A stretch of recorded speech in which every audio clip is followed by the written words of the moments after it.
الحمدللہ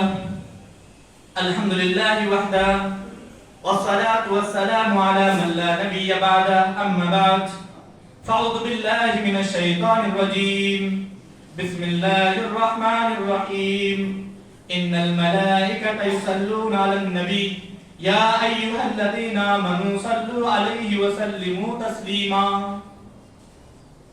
حاضرین ملت اور میرے عزیز ساتھیوں، خواتین ملت، آپ صلی اللہ علیہ وسلم جب تک مکہ میں رہے آپ صلی اللہ علیہ وسلم پر ظلم و زیادتیاں ہوتی رہی۔ جو لوگ اسلام قبول کیے تھے وہ لوگ بہت طاقتور نہیں تھے، صاحب دولت نہیں تھے، زیادہ مال و متاع والے بھی نہیں تھے۔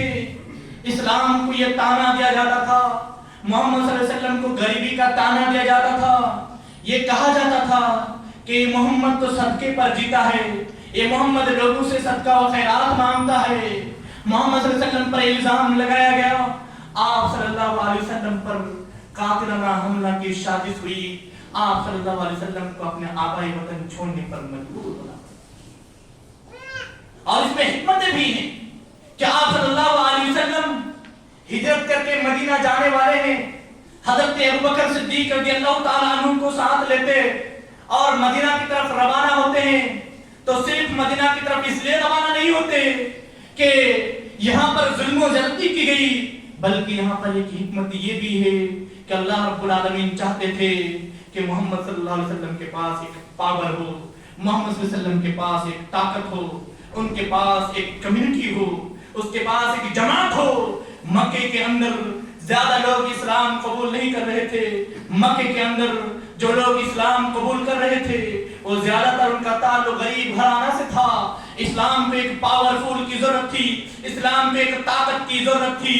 جب اسلام کو مدینہ کی طرف ہجرت کر کے مدینہ گئے مکہ سے، تو وہاں پر مسلمانوں نے آپ صلی اللہ علیہ وسلم کے ہاتھوں ہاتھ اسلام قبول کیا، آپ صلی اللہ علیہ وسلم کے باتوں کو ماننے پر تیار ہو گئے۔ ایک انصاری صحابہ کی ایک بڑی تعداد میں اسلام قبول کر لیے۔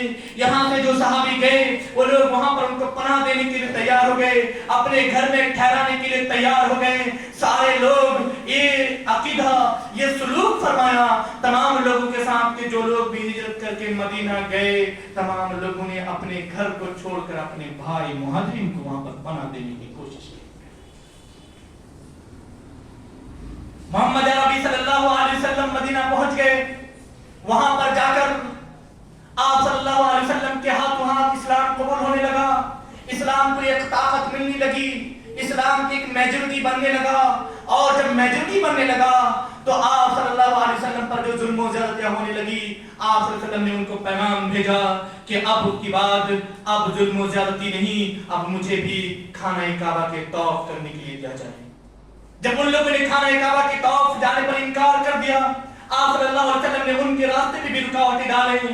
پھر جب یہ بات طے ہوئی، صلح حدیبیہ میں گئے، وہاں پہ کچھ بات بنی، پھر بات بننے کے بعد ایک سال کے بعد آنے کے بعد حج کرنے کا، پھر بات بننے کے بعد حضرت خالد بن ولید اسلام سن 6 ہجری میں اسلام قبول کرتے ہیں، اور اسلام قبول کرنے کے بعد پھر اسلام کو ایک طاقت مل جاتی ہے، اور یہ طاقت ملنے کے بعد سن 8 ہجری میں آپ صلی اللہ علیہ وسلم اپنے تمام ساتھیوں کے ساتھ پھر مکہ کے اندر داخل ہوتے ہیں۔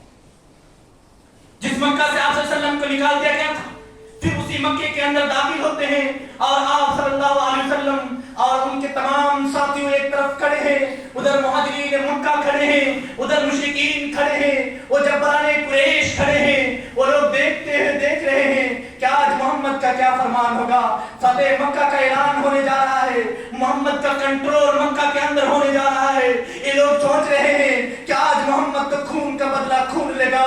ہم نے ان کے ساتھیوں کے ساتھ بڑی بے رحمتی کی ہے، بڑی بے حرمتی کی، ہم نے ان کو شیب ابی طالب پہ گھاس اور پتیاں چبانے پر مجبور کیا، ہم نے ان کے صحابہ اکرام کو جو ہے تپتی ریت پر لٹانے کا کام کیا، ہم نے محمد کو ان کے گھر سے باہر نکال کر پھینکا۔ آج محمد خون کا بدلہ خون لینے آیا ہے، آج محمد کے ساتھیوں کے نظر پہ خون کے آنسو نظر آ رہے ہیں، آج یہ لوگ بدلہ لینے والا ہے۔